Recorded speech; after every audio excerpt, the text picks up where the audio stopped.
noite, amigos e amigas do programa No Mundo da Bola. A partir de agora, vamos juntos ao vivo aqui na TV Brasil, nas emissoras públicas de todo o país. Até às 10h30 da noite, começamos o programa homenageando um dos dirigentes mais polêmicos, sem dúvida alguma, do futebol brasileiro. A gente vai falar sobre isso daqui a pouquinho, porque no momento vamos falar de futebol dentro de campo.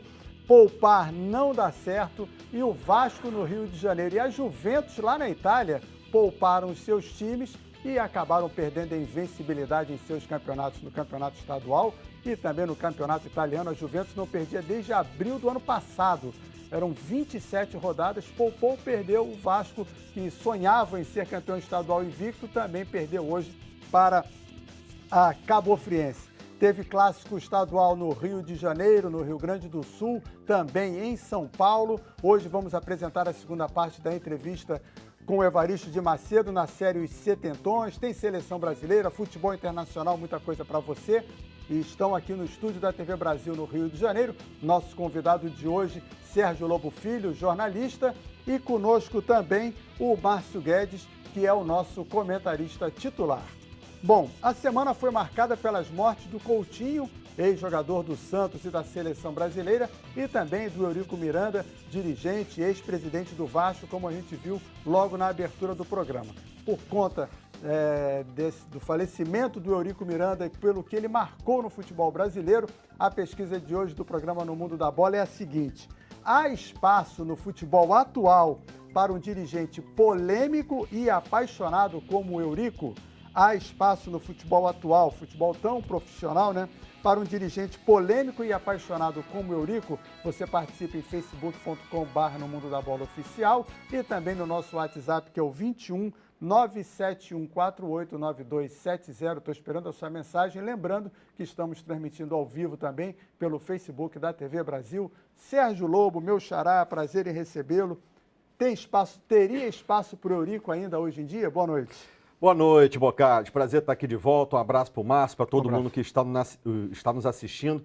Olha, eu acho que todo dirigente é apaixonado. Então, para mim, cabe sim o dirigente apaixonado, mas não com o poder de mando que o Eurico ultimamente tinha quando estava na presidência do Vasco da Gama. Porque ele meio que, digamos, ele confundiu a palavra ser presidente com a de ser dono do Vasco. Então, assim, eu acho que cabe, mas não com todo esse poder de mando que ele tinha na época que presidiu o Vasco da Gama. Lembrando, até no futebol de hoje, os dirigentes na Europa não são apaixonados, né? E aqui no Brasil muitos também não são, né? Porque, por exemplo, a gente vê, vou colocar aqui no caso do Palmeiras, o Alexandre Matos. Ele era do Cruzeiro, fez um belíssimo trabalho no Cruzeiro, foi contratado pelo Palmeiras, ele é um dirigente, no caso, profissional, né? Que ele é o executivo do futebol do Palmeiras e, enfim, faz um brilhante trabalho lá também, já conquistou vários títulos. Então, a gente pode trazer o exemplo para cá também, né? Muito bem, então. Márcio Guedes, boa noite. A gente começa aqui pela resposta no Facebook. O Roberto Rodrigues, sou Flamengo. E ele acha que não, só se nascer outro Eurico que defendia o Vasco e o futebol carioca. Ou seja, ele acha que não existe outro igual ao Eurico. O Fernando Torres, creio que sim. Quando se tem amor ao clube, você faz tudo o que é possível para que ele esteja sempre entre os melhores. No nosso WhatsApp, o Sivaldo de Melgaço, no Pará. Boa noite, futebol hoje se modernizou e precisamos de dirigentes profissionais. Ele, apaixonado, provou que não dá certo. O Gilvan de Salvador disse que ok, tem espaço sim. O Valdson, que também é de Salvador, polêmico, não, mas apaixonado, sim. E por fim, Márcio Guedes, aqui o Devanir, eu acho que todos os dirigentes têm que ter amor no clube que dirige, senão eles não fazem nada para melhorar. É o Devanir de Pardinho. Pardinho? Pardinho. Pardinho, hein? O Lobinho já teve pardinho, já. Porra, nem galinha molho só pardo. A calça que é parda. Então eu vou Bahia, pronto. Bahia, errou, Márcio Guedes, fica em São Paulo, boa noite para você. Pardinho em São Paulo, essa Pardinho, realmente São foi, Paulo. não dava. Olha, eu acho que tem, você sabe Tão por quê? pertinho, né? Porque o futebol brasileiro não se modernizou tanto quanto muita gente imagina, não. Tem muitos dirigentes ainda que são personalistas. Eu acho que o Eurico tinha uma característica, uma positiva, fortemente positiva, outra fortemente negativa. Fortemente positiva é o seguinte, ele passava para o torcedor um amor incondicional ao Vasco, qualquer forma que fosse, na provocação ao adversário, no fato de estar sempre ali conclamando os jogadores a isso, para aquilo. Então, o torcedor gostava do Eurico por causa dessa coisa essa participação, né, com chamada faca nos dentes. E o negativo é que o Eurico era um ditador, né? O Eurico não respeitava quem discordava dele. Eu tive vários problemas com o Eurico. Chegou a colocar uma lista negra de jornalistas na porta do Vasco, e o pessoal que ninguém falou nada demais pessoal contra ele, apenas discordava dos métodos dele. Então ele não tinha menor limite para discordar das pessoas. Então acho que isso era lamentável nele. Ele realmente tinha um cunho ditatorial muito forte e era muito grosseiro. E acho que esse tipo de atitude dele hoje, com rede social, tudo, eu acho que não caberia, não. Como o Eurico foi. Agora, ele pôde fazer isso porque o Vasco com ele teve vários títulos, né? Foi campeão. Principalmente quando ele não era presidente. Exato, mas ele era figura forte. Sim. Parecia até o presidente. Figura não era, mas parecia. Então, vários, não é verdade? O Vasco era o Eurico. Ele se confundiu com o Vasco, que não é muito bom também, não é o ideal. Embora.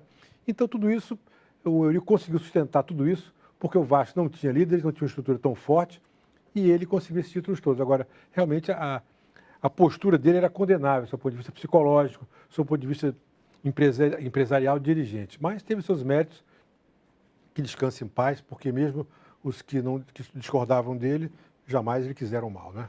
Então, eu fiz um levantamento sobre o Eurico no período em que ele foi dirigente do Vasco nas várias funções, como diretor de futebol, como vice-presidente também e como presidente do clube.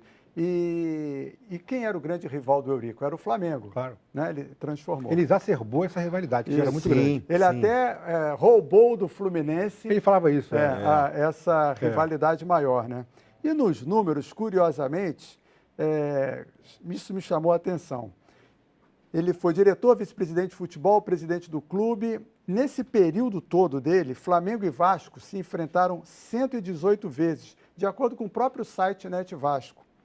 43 vitórias para cada um e 32 empates. Puxa, igualdade absoluta, né? Muito igual, né? Nos títulos ele perdeu, né? O Vasco venceu o Flamengo em decisões estaduais 3 vezes e perdeu 1, 2, 3, 4, 5, 6. Mas o Bocardi, curiosamente, nesse período todo do Eurico, como vice-presidente, depois presidente, Botafogo e Fluminense tiveram um período muito ruim. Então, Vasco e Flamengo mandaram no futebol do Rio de Janeiro, a nível local e a nível, inclusive, nacional. Eram os dois grandes times do Rio de Janeiro. Depois a coisa equilibrou um pouquinho. Nos últimos tempos, o Flamengo agora se reativa como time absoluto, melhor e tal. Com ele no Vasco, uma Copa Libertadores, uma Mercosul, um Rio-São Paulo, 3 brasileiros e 9 estaduais. Para o Vasco, hoje, o Eurico foi mais positivo ou mais negativo? Hoje?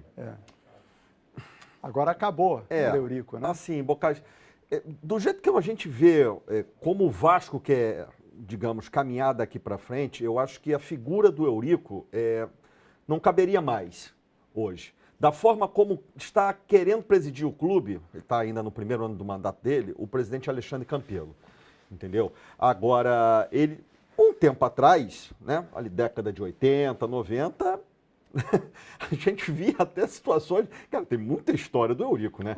Vasco e Fluminense, uma partida marcada para o mesmo dia, foram para 2 lugares. O Fluminense foi para o Maracanã, o Vasco foi para São Januário. Aí depois foi para WO, o jogo foi para o Tribunal. Então, cara, tudo por causa dele. A caravela do Vasco Botafogo da final de 90. O Emil Pinheiro teve que fazer triplos coração para poder ser campeão. Tudo isso tinha o Eurico envolvido. Decisão Vasco e Bangu lá, que apagou a luz para o jogo terminar logo, o Vasco ficar logo com o campeonato. Foi 97, se não me fala, ou 98. 97, Botafogo e Vasco foi decisão, teve não sei quantos turnos, que isso. O Flamengo até abandonou o campeonato. Foi da rebolada lá do Edmundo com o Gonçalves. Foi 98, essa que o Mauro Galvão jogava ainda. Cara, então assim, são vários exemplos que naquela época, hoje não cabe mais, Bocardi, não cabe mais. Então só para assim, refrescar a memória. Levou a renda para casa. O dirigente levava a renda para casa. Nos vários rebaixamentos do Vasco, o Eurico participou de quantos? Ele era o quê? 1,5. Porque em 2008, o Roberto, quando entrou, no lugar dele como presidente, o campeonato estava em andamento, mas ele não deixou o Vasco, quando saiu, na zona de rebaixamento. Não. Quando o Roberto entrou, é que o Vasco começou a degringolar o futebol e depois caiu. Ele não cumpriu a promessa que ele iria para a Sibéria, né? Se o Vasco fosse rebaixado, acabou não indo. A questão do rebaixamento, eu até concordo 1,5, porque quando o técnico assume no meio do campeonato, ele é campeão também, e o que saiu também é campeão. Então a responsabilidade é de ambos. Enfim, agora é com você a pesquisa. Há espaço no futebol atual para um dirigente polêmico e apaixonado como o Eurico? facebook.com/no Mundo da Bola Oficial e o nosso WhatsApp é o 21 971489270.